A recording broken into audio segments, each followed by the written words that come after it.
So my mother threatened to kill us daily and wondered daily why we were trying to kill her. You'll be the death of me, you kids, sucking the life out of me, you kids. I'll string you up by your toenails, you kids. Have you ever heard of boarding school, you kids? Los mato.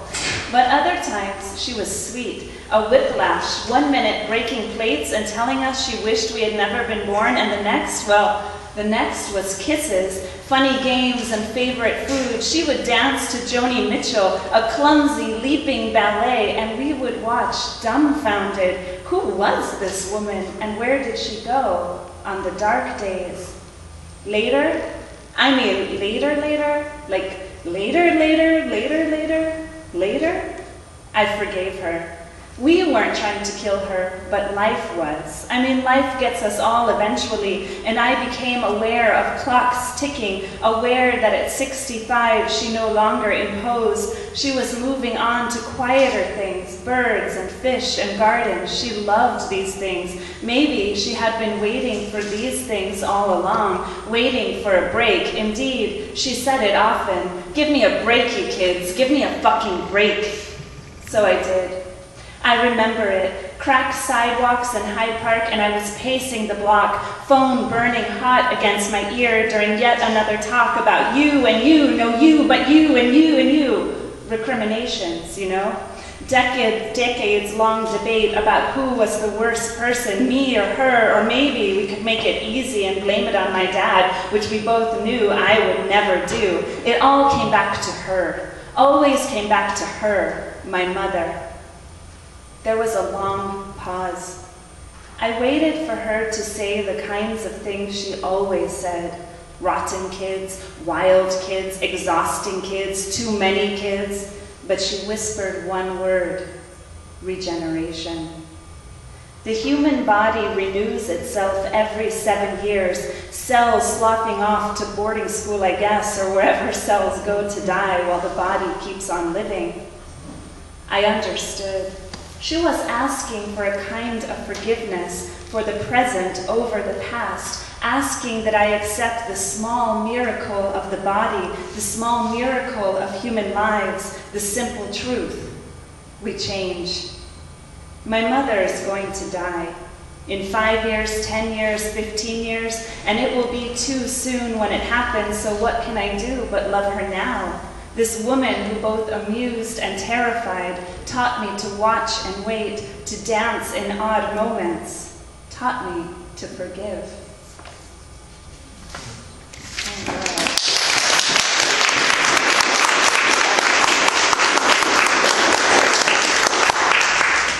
I've been in a melancholy mood, so I've just apologized in advance if these are like all like so depressing. Normally I try to be kind of funny. This might be the height of it. This is a poem I wrote on Thanksgiving. It's called, hey, original title, Thanksgiving poem. It's Thanksgiving and I'm 37, ready to be thankful for smaller things, everyday miracles, coffee, no parking ticket, the sound of my daughter laughing, no snow, and already mid-November in Chicago. Ready, too, to cast my prayers for things I would be grateful for should the divine deign to send them my way. Nothing big, nothing too extraordinary. I have let go of the self-obsession that once demanded MacArthur's as the stuff of dreams. I'm 37. The work is enough. I feel grateful I'm able to do it, that every day I wake up to a job I love, a privilege afforded to the very few, and I am wise enough to know it. What a blessing it is to make work you believe in that sustains you during the hard times because, well, we all know there will be hard times. But I am ready, too, to be thankful for things I have not got. Ready for them to come my way, and I swear, I will sing their praises. An uninterrupted poop, for example. The most humble human function, and never, not these days, not anymore, private. There is always someone who needs something at the very moment but meets can, knocks at the door, questions, misplaced items, a waiting bladder, a child who cannot survive even one more minute without you. I never knew what a gift it was to go to the bathroom alone. To linger even, magazine in hands, but now I do. I would be ready should this blessing come. I would know to lift a prayer in gratitude. Thank you, Lord. Thank you, Lord, for this, my private poop. I am ready for other things too. A night where no neighbors honk their horns, where no cat copulates in the alley. I am ready to face Sunday with no dirty dishes, ready for the miracle of jeans that button without lying on the bed. And I am ready, oh God, I am ready for under-eye cream that works, for depuffing magic that lets me believe the clock might slow, even though I know. This body is the one I've got, and it has not failed me. Every breath is a blessing. You see how I am wise now? Ready? How I understand this life, dented and full, plagued by constant interruption, endless to-do list, everyday insecurities. This is the life I have, and oh, thank you, yes, my God, I know it is a good one. Thank you.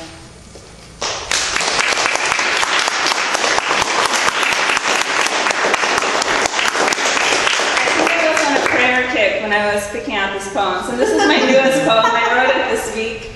I don't believe in explaining poems. I won't explain, but I wrote it this week. This is a rough week for many people.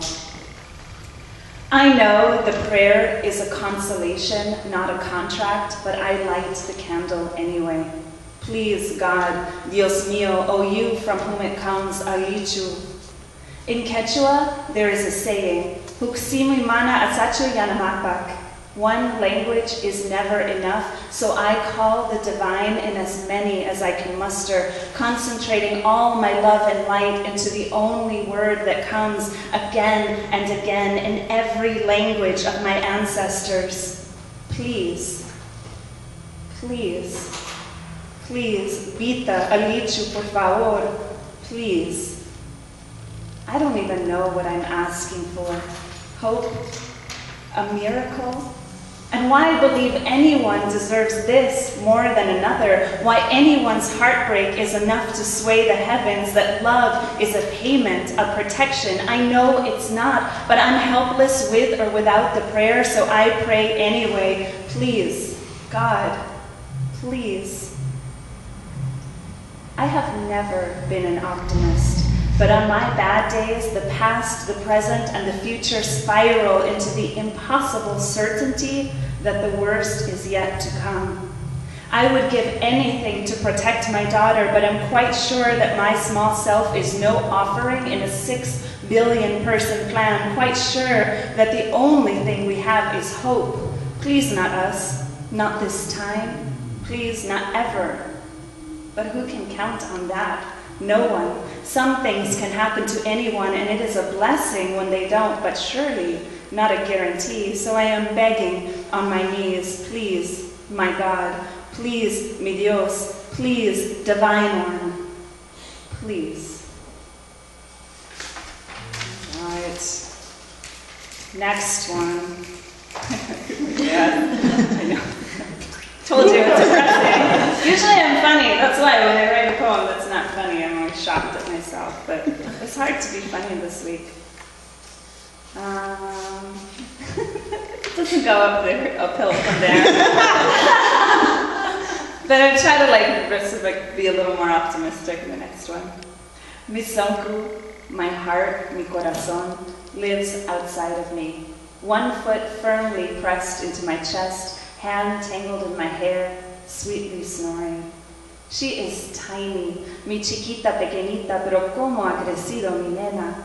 Superimposed on her sleeping body is my memory of the day she was born, mi guagua, mi chula, both of us terrified, her eyes closed against the light and mine taking in chicken legs and thin skin, wondering how anyone survives being born.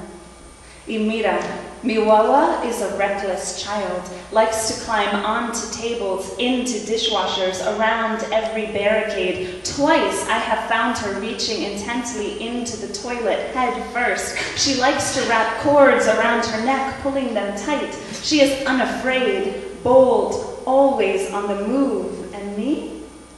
I like to watch her sleep, grateful for peace, grateful for life, but no less terrified. This is my love, my heart, my child, mi sonku, once here, sleeps there.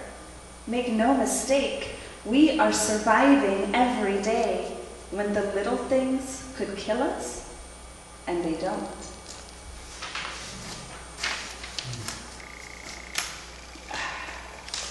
Two more. Not funny. You guys don't even know me. You're like, we don't know that sometimes you are funny. All right.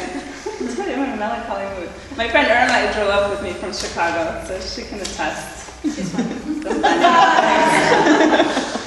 That feels like a character in a sitcom who's always like, guys, I'm really funny, right? Okay.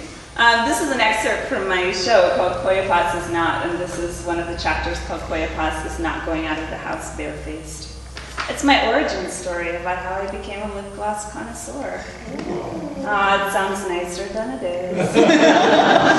Maybe this is some toddlers and tiara shit, but if my daughter wants to wear lip gloss, fine. It barely makes it to her lips. She prefers sparkling swirls across her cheeks, a forehead radiant with iridescent stripes. Mira, mommy, she shrieks, delighted.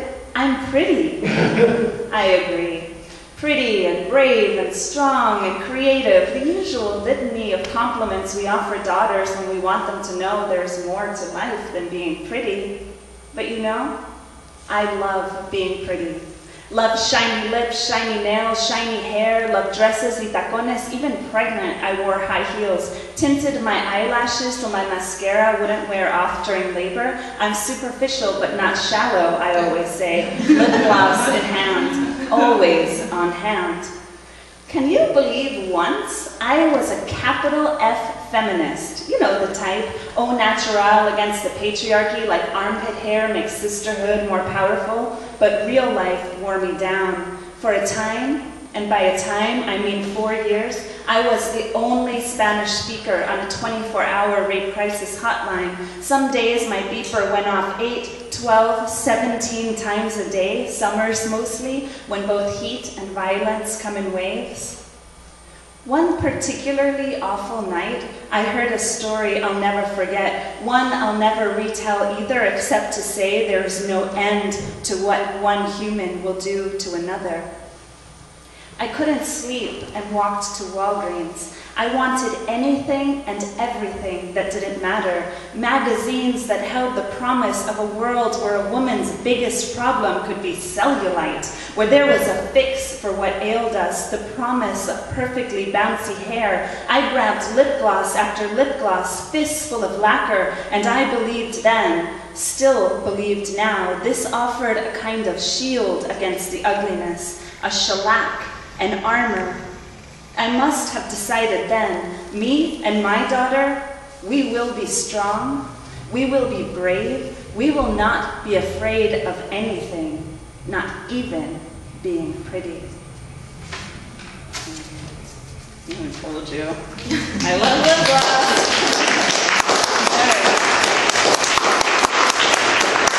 Awesome. The other thing I love is Facebook. That's an awkward transition. Okay. I want to know if people like it. I want to know if people like me. Where else in life is there such instant affirmation? Yes, yes, good job. Very interesting. Muy bien. Sabes que yo también he pensado eso. You aren't alone in the world. Not now, not here, at all hours. 3 a.m., 9 a.m., 2 p.m., someone is watching. Someone wants you to know they are awake, alive, presente, aquí estoy, aquí estamos, miles away, apartments away, countries away. We have so much to say about our lives, our likes, our wishes, the people we could be, the people we are in our heart of hearts, always smiling like our favorite pictures, in love with our cats and our children, and bonding over Juanes, Mary Poppins, how much we hate that legislation, how easy the conflict when it is just words back and forth, no slammed doors, no tears, no sound of jagged breath after crying, how we can filter our lives and find we have done okay for ourselves, not like ex-boyfriends with their bland, blonde wives and ugly houses. No more wondering, why did you leave me? Why don't you love me? I mean, imagine the relief. You do not live in a suburb. You do not wake up every morning to a man who wears khaki on the weekends. You have funny friends, witty friends, friends you have never met but have friends in common, and they like it. They like you. Aquí estamos. Aquí estoy, presente. Thank you.